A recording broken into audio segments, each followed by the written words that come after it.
मौसम की गर्मी के साथ साथ उत्तर प्रदेश में निकाय चुनाव की सरगर्मियां भी बहुत तेज़ी से बढ़ चली हैं। मेरठ भी उन शहरों में से एक है और चूंकि ये क्रांति धरा है तो यहाँ की जो सियासी सरगर्मियां हैं वो बाकी ज़िलों से कुछ मायनों में बिल्कुल अलग हैं।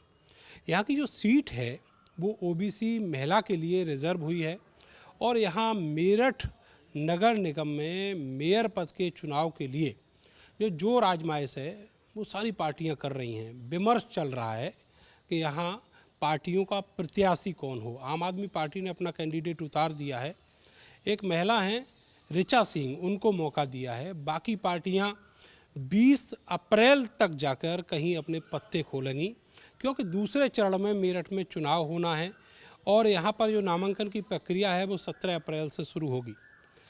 इस पूरे सियासी माहौल पर किस तरह की अफवाहें हैं, इसके अलावा तथ्य क्या हैं और पार्टियां किस ओर अपना जो सियासी ऊंट है उसको ले जाने के लिए आतुर हैं, इन सब चीज़ों पर बातचीत करने के लिए मेरे साथ मौजूद हैं मेरठ के और पश्चिम उत्तर प्रदेश में बहुत अच्छे से एक अरसे से पत्रकारिता कर रहे हरि जोशी साहब।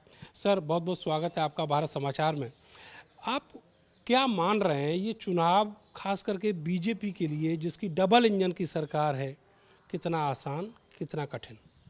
देखिए, आसान और कठिन सभी के लिए चुनाव आसान होता है जब तक उसका परिणाम नहीं आता, और जब परिणाम आ जाता है तो हारे हुए लोगों के लिए कठिन होता है। ये प्रतिष्ठा का चुनाव है और उससे बड़ी बात ये कि ये 2024 की रिहर्सल है, पूर्वाभ्यास है। ये बहुत सारे गुणागणित जो है 2024 के ध्यान में रखकर भारतीय जनता पार्टी यहाँ पर चुनाव लड़ेगी और यही दूसरी पार्टियाँ भी करेंगी।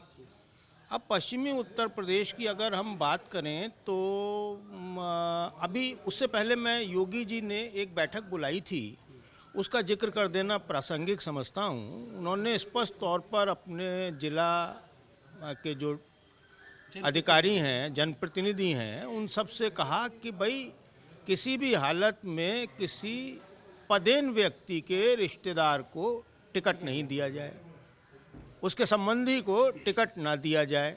और दूसरी महत्वपूर्ण बात ये थी कि उन्होंने कहा कि ये ओबीसी को ज़्यादा से ज़्यादा टिकट दिए जाएं और यहाँ तक कहा कि जनरल के जो प्रत्याशी हैं, जनरल सीट जो हैं, वहाँ जनरल सीट पर भी ओबीसी को लड़ाया जा सकता है। और साथ ही उन्होंने मुस्लिम बाहुल्य क्षेत्रों के लिए एक महत्वपूर्ण बात भाजपा ने कही, वो ये थी कि वहाँ से मुस्लिम प्रत्याशियों का चयन किया जाए। दिल बदल गया है क्या बीजेपी का? दिल नहीं बदला है।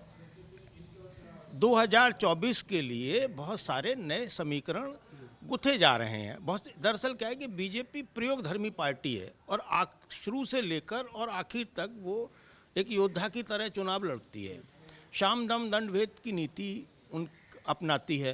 तो ऐसी स्थिति में जब उन्हें मालूम है कि एंटी इनकम्बेंसी फैक्टर भी हैं और बहुत सारी चीज़ें इस पर इफ़ेक्ट डालेंगी, तो वो चीज़ों को नुकसान जो होने वाला है निकाय चुनावों में नहीं 2024 में, उसको आगे दृष्टिकोण रखते हुए, क्योंकि कुछ ओबीसी हैं, ओबीसी की वजह से ही पिछले चुनावों में उन्हें जीत मिलती रही है। अब महंगाई की वजह से अगर ओबीसी खिसक गया तो उनके पास में वोट बैंक कितना बचता है सवर्णों का, तो वो सवर्णों का वोट बैंक जो है, वोट प्रतिशत है, वो फिर भाजपा कहीं वो ऐसी पुरानी स्थिति में ना आ जाए जब लाल कृष्ण आडवाणी रथ यात्रा लेकर निकले थे। तो ये माना जाए कि मुसलमान जो है अब बीजेपी की भी मजबूरी है सपा और बसपा की तरह? देखिए, चाहते तो सब हैं, लेकिन भारतीय जनता पार्टी के लिए सांप नेवले जैसा मामला है। वो ऐसी हड्डी है जिसको ना वो निगल पा रही है ना वो उगल पा रही है। कई ऐसे मौके आए होंगे जब उन्होंने एक को मतलब अतीक और अशरफ वाला मामला देख लीजिए आप, ज़्यादा मैं क्या कहूँ।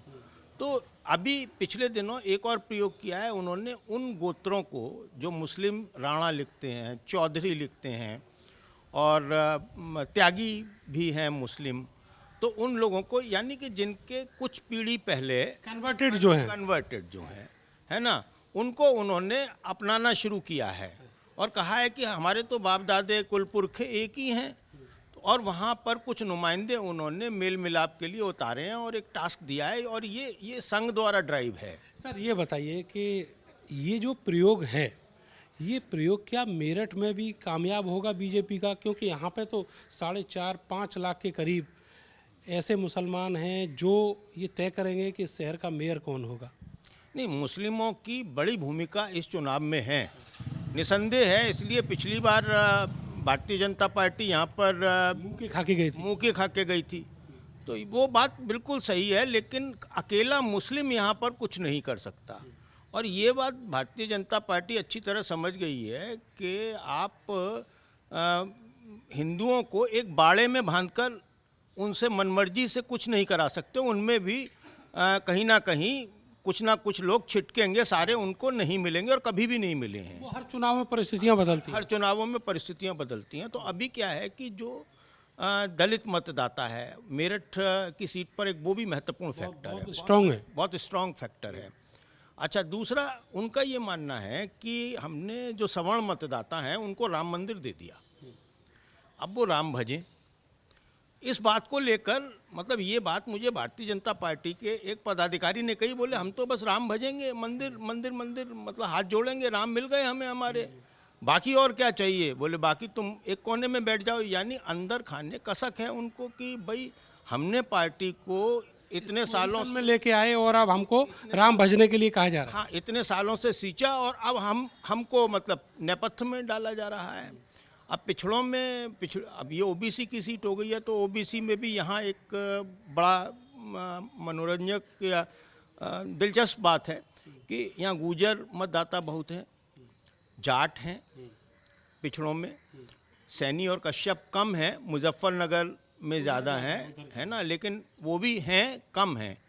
तो और लेकिन इन सबसे ज़्यादा यहाँ पर दलित मतदाता है। दलित मतदाता में भी आप देखिए जाटव मतदाता यहाँ पर बहुत अच्छी पोजीशन में हैं और जाटव मतदाताओं पर बहुजन समाजवादी पार्टी की पकड़ अभी तक रही है और बहुजन समाजवादी पार्टी ने उस अपने मतदाताओं को ट्रांसफ़र भी कराया है इधर उधर। पिछले चुनाव में दक्षिण की सीट में देखा गया था, है ना। हाँ, दक्षिण की सीट में उन्होंने ट्रांसफ़र करवाया भारतीय जनता पार्टी को। तो ऐसी स्थिति में कब अभी कैंडिडेट जब डिक्लेयर हो जाएंगे तो उसके बाद सियासत समझ में आएगी। लेकिन एक चीज़ साफ समझ में आती है कि भारतीय जनता पार्टी ज़्यादा से ज़्यादा ओबीसी पर फोकस किए हुए है और मुस्लिम जो हैं वो जानती है कि हमारे पास बहुतायत में नहीं आने वाले हैं, लेकिन अगर आपको कुछ भी नहीं मिल रहा है तो मिलेगा और उसमें से कुछ इतना सा मिल जाए, चुटकी भर मिल जाए, तो आपके लिए तो वो चुटकी भी उपलब्धि है, सरप्लस है उस आपके लिए। सर ये बताइए कि बहुजन समाज पार्टी ने जो पिछली बार कीर्तिमान बनाया, यहाँ से अपना मेयर जिताया, उसमें एक बहुत बड़ी भूमिका जो है वो हाजी याकूब कुरैशी की थी, क्योंकि वो बड़ी अच्छा कद रखते हैं मुसलमानों के बीच। दो बड़े प्लेयर इस नगर निगम चुनाव में, हाजी याकूब कुरैशी, दूसरी तरफ जो हाजी अखलाक हैं, वो ये दोनों प्लेयर बड़े प्लेयर माने जाते हैं मेरठ में। लेकिन आज की तारीख में अगर देखें तो हाजी याकूब कुरैशी तो कोर्ट कचहरी में ही फंसे पड़े हैं, वो अभी जेल में हैं। दूसरी तरफ हाजी अखलाक का जो फैमिली है, उनका जो मीट बिजनेस है वो इतना ज़्यादा है और इस पोजीशन में है कि अब वो नहीं चाहेंगे कि कहीं सियासत में अपने हाथ जलाए जाएं। देखिए ऐसा है, ये मीडिया के बनाए हुए वो हैं, मिथक हैं। हाजी याकूब ने अगर मदद करी तो वो पॉलिटिकल मदद करी, कौम की तरफ से कोई मदद नहीं की।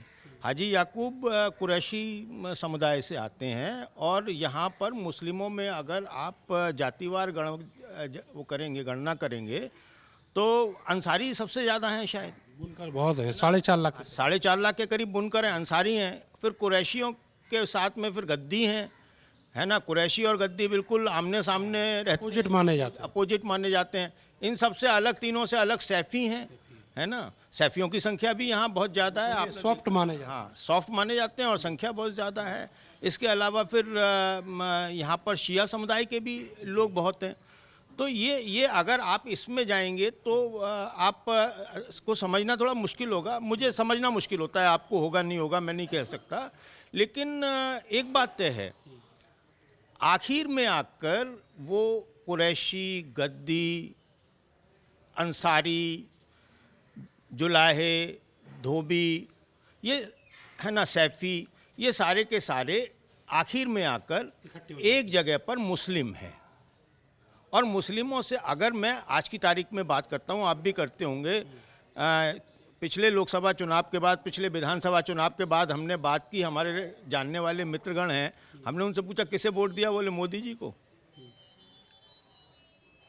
बोले मोदी जी को। बोले अब किसे वोट दोगे, बोले मोदी जी को। तो आप मतलब ये हाथी के दांत दिखाने के अलग, खाने के अलग। अलग अलग है ना। आप चले जाइए, वो नहीं बताएगा। लेकिन आप भी जानते हैं, मैं भी जानता हूँ कि मैं किस तरह से वोट गए। अब आपकी बात है तो आपका कैंडिडेट भी, उसके पास ऐसा कोई मैजिक परंपरागत समीकरण नहीं दिखता कि वो उस पर जीत जाए, जब तक कि उसको अनलेस अनटिल मुस्लिम वोट न मिले।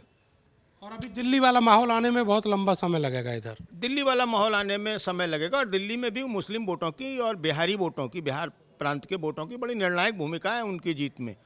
दिल्ली के जो बाशिंदे हैं, जो माइग्रेटेड पंजाबी हैं, उनकी भूमिका उतनी नहीं है जितनी उनकी भूमिका भी वहाँ पर बहुत है। अब यहाँ पर आप देखिए कि ये जो इन्होंने नारा दिया है, हाउस टैक्स हाफ और वाटर टैक्स माफ, पानी फ्री देंगे, पानी फ्री देंगे और ये फ्री देंगे। अब जहाँ आर्थिक मामला आता है वहाँ सारे धर्म गिर जाते हैं, पीछे छूट जाते हैं। पहले आदमी अपनी जेब देखता है, अपना वजन देखता है, अपना आर्थिक हित लाभ देखता है, उसके बाद धर्म देखता है। ये कहने सुनने की बातें हैं कि साहब मैं फलाना हूँ, मैं फलाना हूँ, तो वो पहले आर्थिक हित लाभ देखता है। तो उनका अगर ये मैजिक फार्मूला जो है, जो सबको, एक एक व्यक्ति को, वो हर यहाँ के रहने वाले जो लोग हैं, ख़ासतौर से जो लैंडलॉर्ड हैं, जिनके अपने मकान हैं, उनके लिए, सबके लिए वो बहुत असरदायक मुकदमा है। और ये वो भरोसा दिला सकते हैं, हमने दिल्ली में ऐसा किया है, हमने जो कहा वो हमने कर दिया है। ये भरोसा बसपा का सर अगर बात करें तो बहुजन समाज पार्टी पिछली बार तो जीत गई थी, लेकिन इस बार आपको क्या लगता है, कोई ऐसा भी कैंडिडेट दे पाएंगे जो फाइट में भी आ जाए? देखिए साहब, बहुजन समाजवादी पार्टी का कैंडिडेट जो भी होगा वो अभी सामने आए तब पता चलेगा। अगर वो किसी दलित को देते हैं तो उनके पास कुछ नहीं आना है, उनके पास यहाँ तभी आना है मेरठ की सीट में जब वो किसी मुस्लिम को दे दें और दलित को वो उस पर कन्वर्ज प्लस करा दें। पिछली बार वाला फार्मूला, वही एक ही फार्मूला है मेरठ की किसी भी सीट पर, बसपा के लिए वही एक फार्मूला है। और पिछली बार चूंकि दक्षिण की सीट पर मुस्लिमों ने देखा है कि जब ये नहीं जीत रहे थे तो इन्होंने अपना जो दलित वाला वोट है वो उस पर ट्रांसफ़र करा दिया, बीजेपी पर ट्रांसफ़र करा दिया, और सबने, है ना। और इस बात से ले, और कहीं ना कहीं मायावती को लेकर मुस्लिम समुदाय में अब वो विश्वास नहीं हुआ, विश्वास खत्म हुआ है पिछले 2-3 चुनावों में। अब दूसरी एक और बात है, यहाँ बहुत महत्वपूर्ण बात है कि समाजवादी पार्टी पर मुसलमानों का विश्वास तो है और वो उनकी पसंद भी है, लेकिन पिछले दिनों जिस तरह से सत्ता की कार्रवाइयाँ हुई, बुलडोजर कार्रवाइयाँ, मुस्लिम डरा हुआ है, उससे मुस्लिम डरा हुआ है। और बहुत सारे मामलों में उन्होंने ये देखा कि कोई हम पर अत्याचार हो या किसी पर भी अत्याचार, अखिलेश यादव एसी रूम में ही रहते हैं। अखिलेश यादव जो हैं वो एसी रूम में बैठे रहते हैं, वो हमारे लिए लड़ते नहीं हैं। तो अखिलेश यादव के प्रति इस बात को लेकर मुस्लिमों में भी अंदर खाने नाराज़गी है, और वो साफ कहते हैं कि अगर कल को यहाँ पर कांग्रेस खड़ी हो जाए तो हम निश्चित तौर पर टर्न अप कर सकते हैं। सर कांग्रेस है कहाँ इस स्थिति में? 1.5-2% वाली पार्टी है उत्तर प्रदेश में, मैं वहीं आ रहा हूँ सर, वो 1.5-2% वाली पार्टी है, और एक अगर में आप पूरा संसार एक बोतल में बंद कर सकते हैं।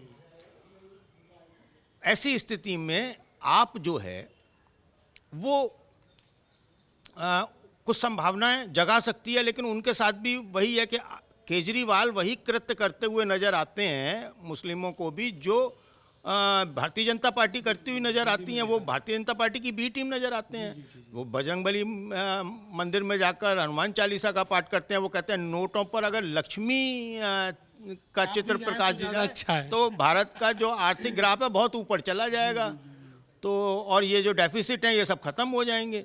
तो वो जो इस तरीके के लाते हैं, जुमले लाते हैं, तो वो भी वही वाले हैं।